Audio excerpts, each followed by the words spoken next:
Eu tenho ouvido uma pergunta muito recorrente. Evangelista, como eu faço para descobrir qual é o meu ministério? Existem mais de um ministério para a mesma pessoa? Bem, todas essas perguntas encontram-se nas Sagradas Escrituras. Daí a necessidade de nós estudarmos, de nós debruçarmos, de nós afunilarmos conhecimento na Palavra de Deus. Sobre ministério, nós vimos precisamente em Efésios capítulo 4, a partir do versículo 7, que em diferentes traduções há uma explicação que cada cristão recebe a graça de Deus em diferentes medidas e que Cristo, através da sua ascensão, ele nos concedeu dons.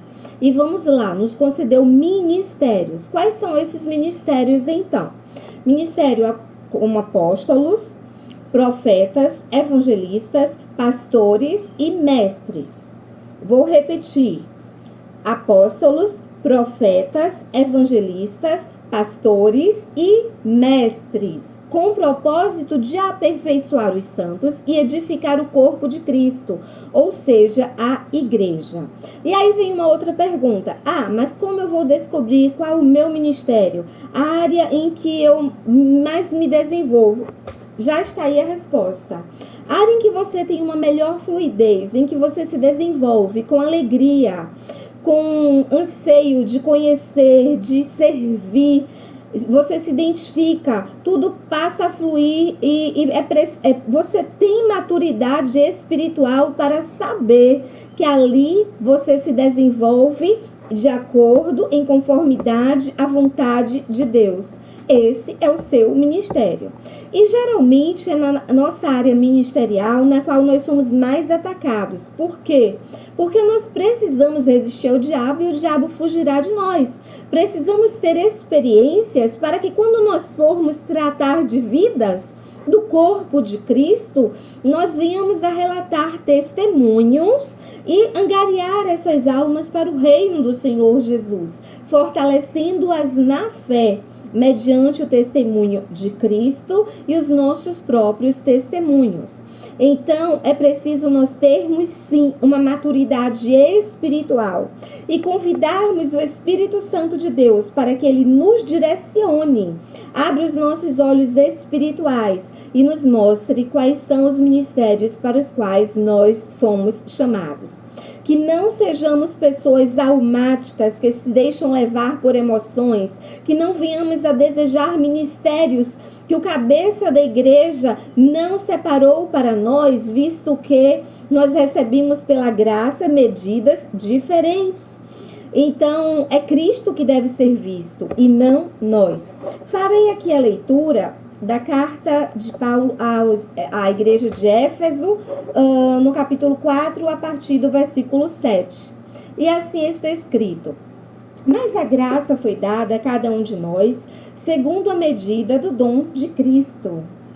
Por isso diz: subindo ao alto, levou cativo o cativeiro e deu dons aos homens. Ora, isto ele subiu, que é, senão que também antes tinham descido as partes mais baixas da terra?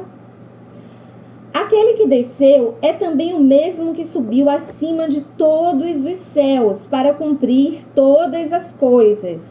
E ele mesmo deu uns para apóstolos, outros para profetas, outros para evangelistas e outros para pastores e mestres, querendo o aperfeiçoamento dos santos para a obra do ministério, para a edificação do corpo de Cristo, até que todos cheguemos à unidade da fé e ao conhecimento do Filho de Deus, homem perfeito, à medida da estatura completa de Cristo, para que não sejamos mais meninos inconstantes, levados em roda de todo o vento de doutrina, pelo engano dos homens, que com astúcia enganam fraudulamente.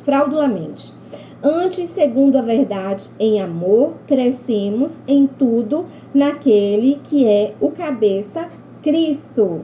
Então, irmãos e irmãs, os ministérios, eles não devem atuar isoladamente, visto que nós somos membros de um mesmo corpo. Então, é necessário essa unidade para que haja um crescimento, uma expansão do reino.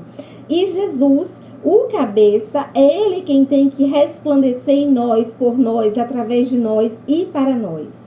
Que Deus te ilumine, que Deus te dê graça, que Deus te direcione e que você exerça os ministérios ou o seu ministério confiado por Deus à medida em que Ele confiou a você, com presteza para o crescimento do reino e para a glória do Senhor Jesus. Viva a vida em Cristo!